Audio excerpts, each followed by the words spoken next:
Hello అండి, నమస్తే. చరిత్రలో ఈరోజు ఏం జరిగిందో తెలుసుకుందామా?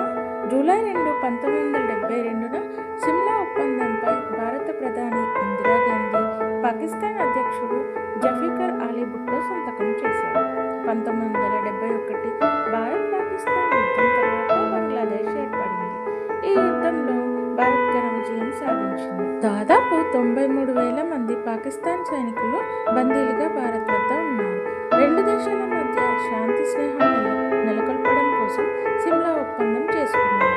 ఈ ఒప్పందంలో ముఖ్యమైన అంశాలు: రాబోయే రోజుల్లో సమస్యలను శాంతియుతంగా పరిష్కరించుకోవాలి, సరిహద్దులను మార్చరాదు, ఎల్ఓసిని గౌరవించాలి, రాయబార కార్యాలయాలు తిరిగి ప్రారంభించాలి.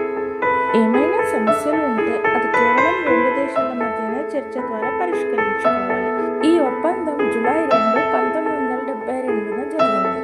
ఈ వీడియో కనుక మీకు నచ్చినట్లయితే ఒక లైక్ చేసి షేర్ చేయండి, కామెంట్ చేయండి.